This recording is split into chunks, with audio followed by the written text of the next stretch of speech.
Assalamualaikum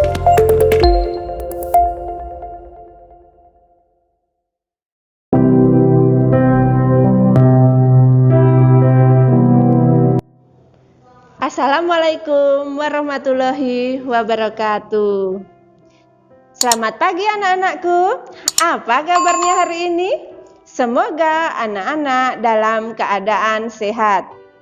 Sebelum kita belajar, marilah kita berdoa terlebih dahulu. Menurut agama dan kepercayaannya masing-masing, berdoa mulai.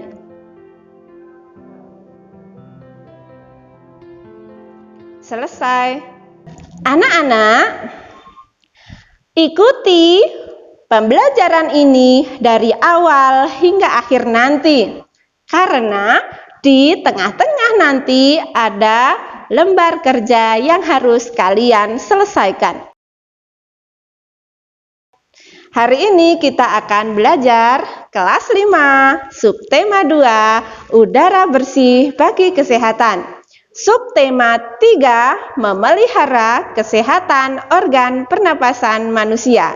Pembelajaran 3. Dengan tujuan pembelajaran, dengan memperhatikan penjelasan dari guru, siswa dapat mengetahui cara menghargai usaha ekonomi orang lain dengan benar.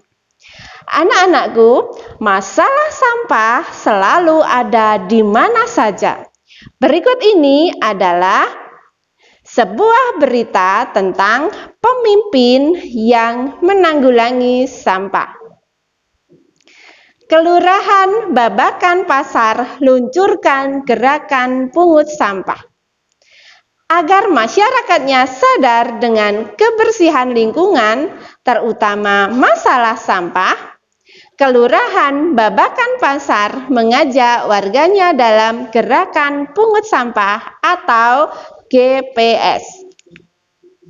Lurah Babakan Pasar, Rokib Al-Hudri menyatakan, GPS ini merupakan suatu program pemerintah kota atau Pemkot Bogor pada tahun 2016. Program ini bertujuan agar Kota Bogor terbebas dari sampah.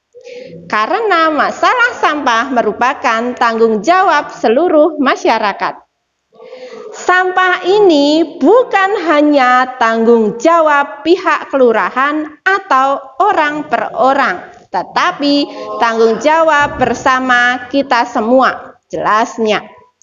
Rocky berharap ke depannya warga Babakan Pasar lebih peduli lagi dengan sampah yang selama ini selalu berserakan sehingga wilayah Babakan Pasar terbebas dari sampah. Kalau sampah ini sudah tertata dengan baik, selain indah dipandang, maka warga masyarakat pun akan terhindar dari penyakit. Pungkasnya. Ya, anak-anakku, dari berita di atas, anak-anak dapat menjawab pertanyaan berikut ini sebagai lembar kerja. 1. Di mana lokasi daerah pada berita tersebut? 2. Apa masalah yang dihadapi? 3. Bagaimana penyelesaian yang diambil oleh pemerintah kota tersebut? 4. Mengapa semua masyarakat bertanggung jawab atas masalah sampah? 5. Apa keuntungannya jika masalah sampah dapat diatasi dengan baik? Ya, coba perhatikan gambar berikut ini. Sampah yang menumpuk dapat mencemari lingkungan dan mengganggu kesehatan organ pernapasan. Tahukah kalian, ada orang yang kegiatan sehari-harinya adalah mengumpulkan sampah yang dapat diolah kembali. Ya, kita biasa menyebutnya sebagai pemulung.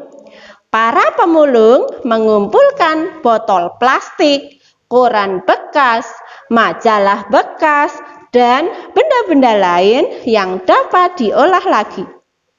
Benda-benda itu disetorkan kepada orang yang dapat mengolahnya menjadi benda lain yang berguna. Tentunya anak-anak sudah tidak asing lagi dengan pemulung ini. Apapun usaha seseorang wajib kita hargai. Baik, sekarang simaklah bacaan berikut ini. Menghargai kegiatan usaha ekonomi orang lain. Kegiatan ekonomi yang dilakukan setiap orang melibatkan orang lain. Keterlibatan orang lain dapat dilihat dari kegiatan produksi, distribusi, dan konsumsi. Pada kegiatan produksi, orang yang terlibat adalah tenaga kerja. Pemakaian tenaga kerja dimaksudkan untuk memperlancar kegiatan produksi. Tenaga kerja akan memperoleh balas jasa dari produsen, yaitu berupa upah atau gaji. Selanjutnya, barang hasil produksi akan disalurkan kepada konsumen oleh distributor. Dari kegiatan penyaluran barang tersebut, distributor akan memperoleh keuntungan. Contohnya, distributor adalah pedagang besar, kemudian agen, dan juga pedagang eceran. Tentu saja anak-anak tidak asing dengan istilah ini, karena di daerah sekitarmu pasti ada warung-warung kecil. Nah, mereka itu termasuk distributor. Konsumen adalah pihak yang mengonsumsi barang dan jasa untuk memenuhi kebutuhan hidupnya. Barang dan jasa diperoleh dari produsen secara langsung atau melalui perantara atau yang kita sebut distributor tadi. Ketiga pelaku kegiatan tersebut yaitu produsen, konsumen, dan distributor akan saling berhubungan membentuk arus diagram ekonomi. Sebagai lembar kerja kedua, coba diskusikan tentang peran produsen, distributor, dan konsumen kepada orang tua kalian di rumah. Setiap pelaku kegiatan ekonomi memiliki peran masing-masing yang saling menguntungkan.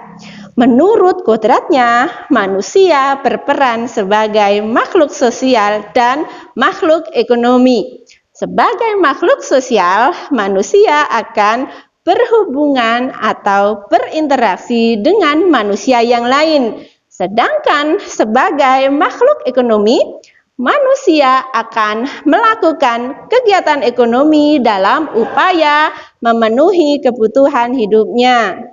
Dalam kehidupan sehari-hari, baik sebagai makhluk sosial maupun sebagai makhluk ekonomi, manusia hendaknya memiliki etika moral.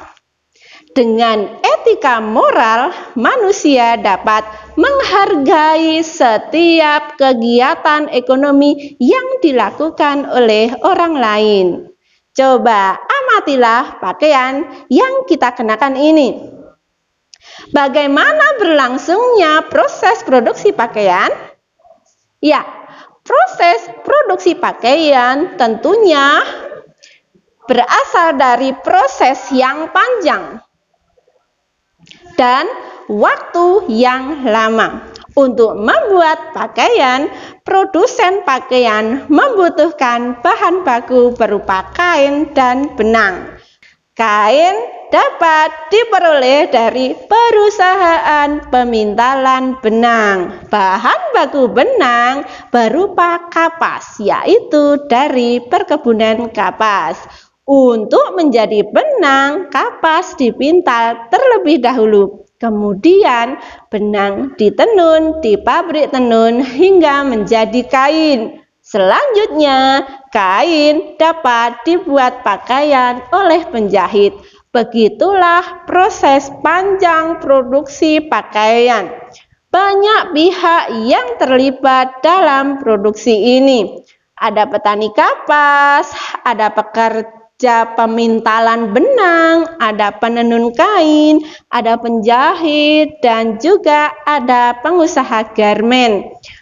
Begitu panjang proses produksi ini, hendaknya kita perlu menghargai kegiatan usaha ekonomi orang lain. Baik anak-anakku, kita telah belajar cara menghargai kegiatan ekonomi orang lain. Semoga anak-anak dapat mengaplikasikan cara ini di kehidupan sehari-hari. Sekian pembelajaran dari Ibu. Ada tutur kata yang kurang berkenan, Ibu mohon maaf. Assalamualaikum warahmatullahi wabarakatuh.